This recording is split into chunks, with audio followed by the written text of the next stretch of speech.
Hi friends, எல்லோரும் எப்படி இருக்கீங்க? இன்றைக்கி நம்ம சேனலில் ரொம்ப டேஸ்ட்டான பீஃப் குழம்பு எப்படி வைக்கிறதுங்கிறத பார்க்கலாம். குழம்பு வைக்க தேவையான அளவு எண்ணெய் ஊற்றிக்கோங்க. எண்ணெய் காஞ்சோன்னே 2 பிரியாணி இலை, 2 பட்டை, 2 கிராம்பு, 1/2 டேபிள் ஸ்பூன் சோம்பு, 1 கல்பாசி எல்லாம் போட்டுக்கோங்க. போட்டு நல்லா பொரிஞ்சதுக்கப்புறம் 2 பெரிய வெங்காயத்தை சின்ன சின்னதாக பொடியாக கட் பண்ணி வச்சுருக்கேன். அதை ஆட் பண்ணிக்க வேண்டியதான். ஆட் பண்ணி நல்லா வதக்கி விட்டுக்கோங்க. நல்லா கண்ணாடி பதத்துக்கு வெங்காயம் வதங்கினதுக்கப்புறம் 2 மீடியம் சைஸ் தக்காளி கட் பண்ணி வச்சுருக்கேன். அதையும் இதோடு சேர்த்து நல்லா வதக்கி விட்டுக்க வேண்டியதான். தக்காளி நல்லா வதங்கினோன்னே 3 டேபிள் ஸ்பூன் இஞ்சி பூண்டு பேஸ்ட்டு சேர்த்துக்கோங்க. இஞ்சி பூண்டு நல்லா பச்சை வாசனை போகிற வரைக்கும் நல்லா வதக்கி விட்டுக்கோங்க.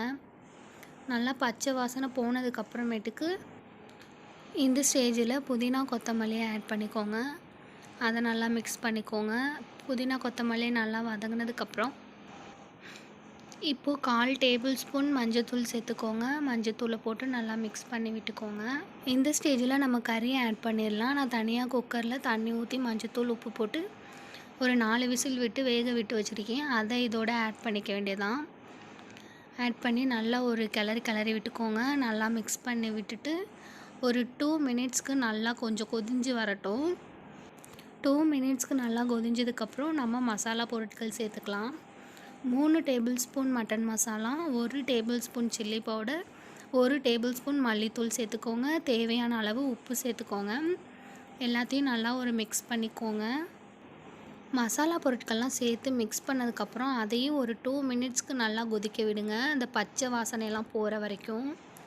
நல்லா கொதிஞ்சதுக்கப்புறம் ஒரு பெரிய வெங்காயம், ஒரு தக்காளி சேர்த்து எண்ணெய் ஊற்றி வதக்கி நான் மிக்ஸி ஜாரில் அரைச்சி எடுத்து வச்சுருக்கேன். அதையும் இதோட ஆட் பண்ணிக்கலாம். நல்லா மிக்ஸ் பண்ணிக்கோங்க. நல்லா மிக்ஸ் பண்ணதுக்கப்புறம் கொஞ்சம் கெட்டியாக இருக்க மாதிரி இருக்கும் குழம்பு. கொஞ்சமாக தண்ணி ஆட் பண்ணிக்கோங்க. 1 டம்ளர் அளவுக்கு தண்ணி ஆட் பண்ணிக்கோங்க. அதையும் 1 நிமிஷத்துக்கு கொதிக்க விட்டுக்கோங்க. அப்புறம் நான் ஒரு தேங்காய் எடுத்து திருவி அரைச்சி எடுத்து வச்சுருக்கிறேன். அதையும் ஆட் பண்ணிக்கோங்க.